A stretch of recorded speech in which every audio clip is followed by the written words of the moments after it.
పాత్రికేయ మిత్రులకు, electronic media సోదరులకు, విచ్చేసిన అతిథులందరికీ కూడా పేరు పేరున స్వాగతం. అలాగే ఒక ఫోన్ కాల్ అడగగానే ఎన్నింటికి రావాలి అన్న ఒకే ఒక్క మాట, అంతా మించి ఏం లేదు. నా సోదరుడు Anil, thank you so much. ఈరోజు అనిల్ రావటం వల్ల ఈ సినిమాకి ఇంకా కొంతమందికి, ఇప్పటిదాకా ఎంతమందికి రీచ్ అయిందో ఇంకా కొంతమందికి గట్టిగా రీచ్ అవుతుంది. అది అందుకే కొంచెం గెస్ట్లు వస్తే సినిమా ఇంకా వెళ్తుందని ప్రొడ్యూసర్ ఆశపడతాడు. కంటెంట్తో పాటు ఇది కూడా చాలా ఇంపార్టెంట్. ఇంకా నా విషయానికి వస్తే, నేను చిన్నప్పటి నుంచి నాకు ఆ డప్పు సౌండ్ అంటే ఒళ్ళు పొంగిద్ది, ఆగదు, అస్సలు ఆగదు. అమ్మతోడు నేను అన్నీ మర్చిపోతా, అసలు నేను ఆగలేను. చిన్నప్పుడు ఊర్లో మాకు సముద్ర అని ఒక అతను ఊళ్ళో ఏది జరిగినా డబ్బేయటానికి వచ్చేవాడు. తప్పెట అంటాం మేము. తప్పెట వేసుకొని వచ్చేవాడు, అన్నీ అనౌన్స్ చేసేవాడు. అతనితో పాటు వెనకాల పరిగెత్తుకుంటా డ్యాన్స్ వేసుకుంటూ వెళ్ళేవాళ్ళం. అది నరనరాల్లో జీర్ణించిపోయింది. సో అందుకే ఎవరిని ఇబ్బంది పడి ఉంటే సారీ. మా సినిమా కూడా దండోరా కాబట్టి ఏం పర్వాలేదు, ఈ సినిమా కోసం ఆ మాత్రం చేయొచ్చు. దండోరా ఈ సినిమా తర్వాత ఈ సినిమా ప్రొడ్యూసరు నా దృష్టిలో ఇంకా యూత్ బాయ్ నైట్ లైఫ్లన్నీ వదిలేస్తే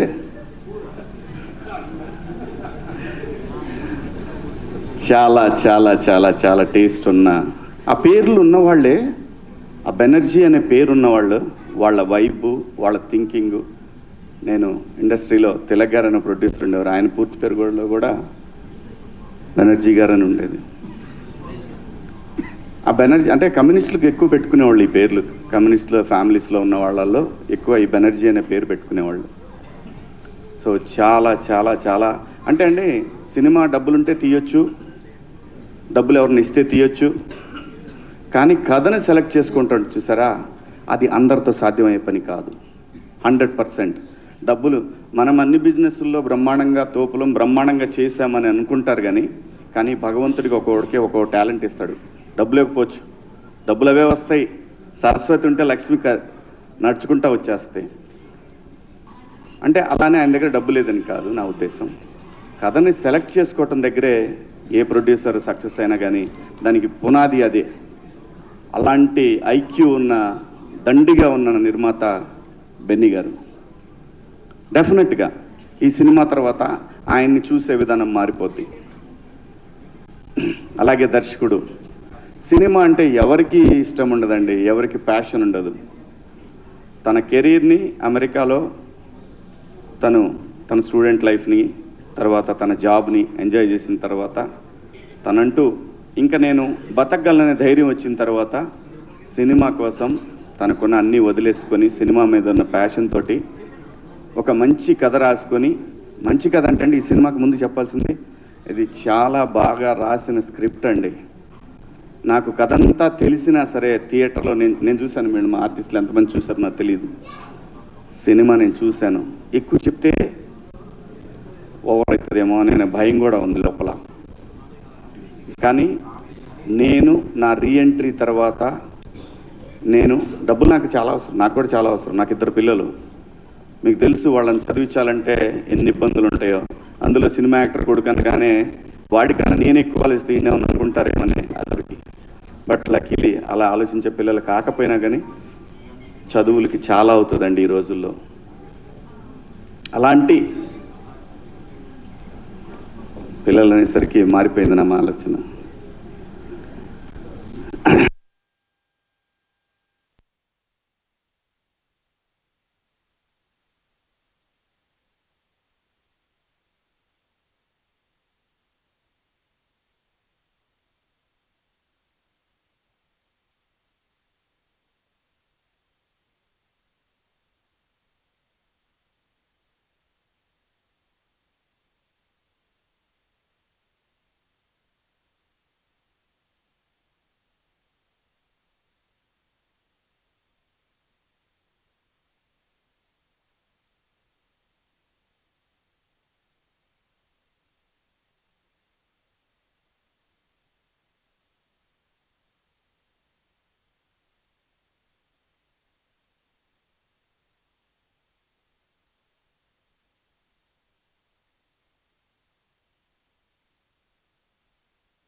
దీనికి పురిటి నొప్పులు ఉన్నాయి, లేవంటలేదు.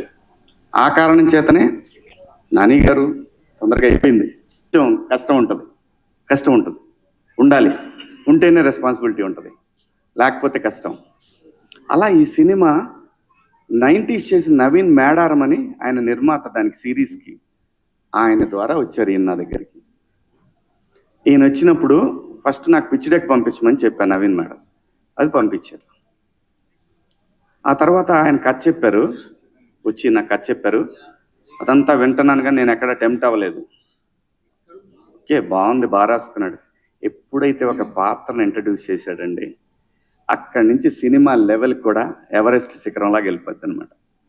ఆ ఎవరెస్ట్ శిఖరంకి వెళ్ళిన తర్వాత బయటకు వచ్చే హై ఉంటుంది చూసారా, ఆ హై మీరు ఇందాక చూసిన తమ్ముడు డ్యాన్స్ చాలా బాగా రాసుకున్నాడండి. నిజంగా నేను అమితంగా ప్రేమించేమి మాట్లాడట్లేదు. సినిమా తీసే వరకే ప్రేమిస్తాను నేను. సినిమా తీసిన తర్వాత అది ఎడిటింగ్ రూమ్లోనైనా థియేటర్లో నిర్దాక్షిణ్యంగా దాన్ని నేను హేట్ చేసినంత ఎవరు హేట్ చేయరు. అబ్బా అంట. మా వాడు ట్రైలర్ చేసిన అబ్బాయి అక్కడక్కడ లూజ్ ఫ్రేమ్స్ ఉన్నాయో అన్న, పెద్ద కొంచెం టైట్ పెట్టొద్దు, తెలీదు మరి ఎవరో ఏమంటారో, బయటికి వెళ్తుంది ఫస్ట్, మన బిడ్డ బయటికి వెళ్తా ఉంది ఫస్ట్ టైం అని చెప్పి ఆ భయం ఉంటుంది. ఆ భయంతో చాలా చెప్తాం. నేను మళ్ళీ సినిమాలు చేయటం మొదలుపెట్టిన తర్వాత నాకు అందరు కొత్త డైరెక్టర్లే వచ్చారు. అన్ని కంటెంట్ ఓరియంటెడ్ ఫిల్మ్సే. ఏ ఫిలిం కూడా డబ్బుల కోసమే, డబ్బులు తీసుకుంటున్నారు, డబ్బులు తీసుకోవట్లేదు, మళ్ళీ అలాంటి మాటలు మాట్లాడకూడదు. డబ్బులు కావాలి కదండి అని అలా బతిలాడుకొని తీసుకుంటున్నాను, అది వేరే విషయం. కానీ ఆ కంటెంట్ విషయంలో మాత్రం నో కాంప్రమైజ్, నో. ఈ సినిమా ప్రతి ఒక్కళ్ళని, చాలా సినిమా రిలీజ్ అయిన తర్వాత, రేపు లేదంటే ప్రీమియర్స్ పడ్డ తర్వాత జర్నలిస్ట్ సోదరులు ఉన్నారనే పెద్ద ధైర్యం అయితే నాకు ఒకటి ఉంది. ఎందుకంటే మీరు రీసెంట్ డేస్లో వాళ్ళు మీరు చూసారు, ఒక ప్రీ వెడ్డింగ్ షో కానీ ఆ తర్వాత వచ్చిన 2-3 సినిమాలు కానీ వాళ్ళు బ్రహ్మరథం పట్టిన విధానం, అది ఇండస్ట్రీకి శ్రీరామ రక్ష, నిర్మాతలకి శ్రీరామ రక్ష. అలాంటి ఒక ధైర్యం నాకుంది. ఈ కథని వాళ్ళు ఎలా చూస్తారనే దాంట్లో నేను సినిమా చూసా. సినిమా అద్భుతంగా వచ్చింది. ఇది మార్నింగ్ షో వరకే, ఈ వారం చిన్న సినిమాలు ఏం రిలీజ్ అవుతున్నాయి అని మాట్లాడుకునే వాళ్ళకి మాత్రం ఈ వారం చిన్న సినిమాల్లో ఇది ఒక చిన్న సినిమా. కానీ 25th సాయంత్రానికి ఇది చాలా పెద్ద సినిమా.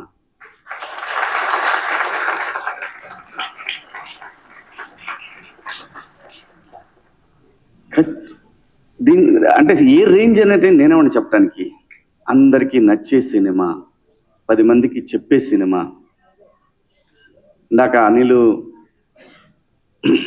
నేను ఒక విషయంలో మాట్లాడుకున్నప్పుడు, ఈ సినిమా మనం మన తాతల నుంచి చూస్తున్నాము, మన నాన్నని చూసాము, మనము చూసాము, మన తర్వాత జనరేషన్స్ ట్విట్టర్లో కులం గురించి కొట్టుకునేది చూస్తున్నాము. ఎన్ని తరాలైనా మారిన ఈ అంశాన్ని ఏదో ఒక తరం వదిలేస్తానే దాంతో ఈ తరం ఫైట్ చేయాల్సిందే, తప్పదు. ఆ కులం గోడ చుట్టూ ఉన్న ఒక మ్యాజిక్ ఉంది ఈ సినిమాలో.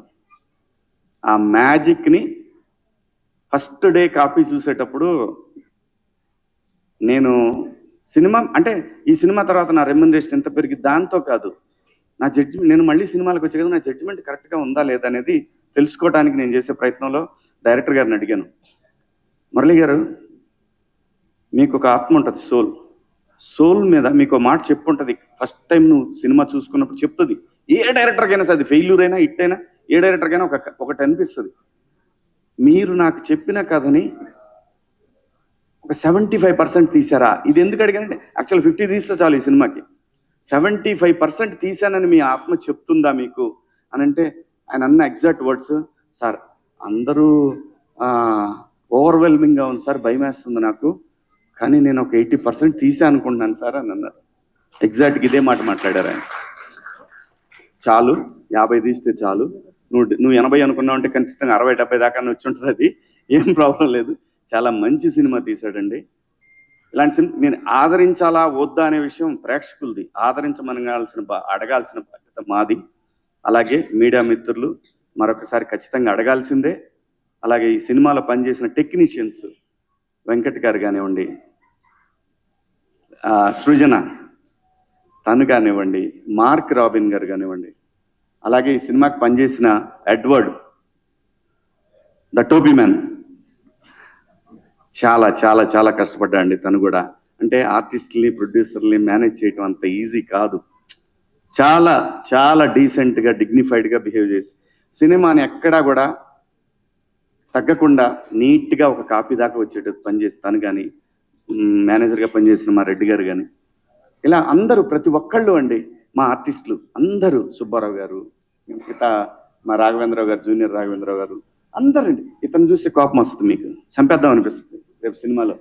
అలాగే ఆయన సుబ్బారావు గారిని చూసిన మిత్రులు ఆయన్ని చూసిన ఇదిగో ఇతను చూస్తే ఇతను కనపడితే ఎక్కడ కనపడతాడని అడుగుతారు. ఉంది చాలా మ్యాటర్ ఉందండి సినిమాలో. చాలా బాగా తీశారు సినిమాని. ఖచ్చితంగా చాలా మంచి సినిమా. ఈ సినిమాలో మేము పనిచేసామని చెప్పుకొని ధైర్యంగా ఆర్టిస్టులు అందరూ చెప్పుకునే సినిమా. ఈ సినిమాలో నాకు బాగా నచ్చిన పాత్రల్లో బిందు మాధవ్ గారి పాత్ర ఒకటి. ఏమండి, మన దగ్గర చాలా మంది ఆర్టిస్టులు ఉన్నారండి, చాలా మంది. ఎట్లాంటి ఈగోకి పోవసరం లేదు. మనిషి జీవితమే ఈగోల మయం. ఎలాంటి ఈగోలు పోవాల్సిన లేదు. మీరు పాత్ర ఇచ్చి చూడండి, భారతదేశంలో ఏ నటుడికి తగ్గకుండా పనిచేసే ఆర్టిస్టులు ఇక్కడ ఉన్నారు. బయట భాషల్లో వాళ్ళు బాగా చేయరని కాదు, వాళ్ళు మంచి ఆర్టిస్టులు కాబట్టే మన వాళ్ళు పెట్టుకుంటున్నారు. నేను ఎవరిని కూడా, ఇక్కడ భాషా భేదాలు లేవు, కానీ ఇక్కడ బోల్డ్ టాలెంట్ ఉందండి.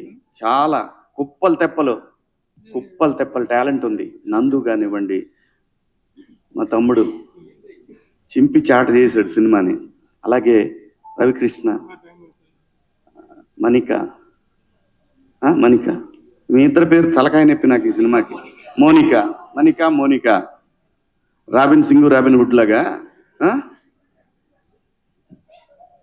ఆ అమ్మాయి ఒక్క షాట్ మీ జీవితాంతం మర్చిపోలేరండి. ఆ అమ్మాయి చేసిన ఒక షాట్ అయ్యి బాబు అసలు మామూలుగా ఉండదు.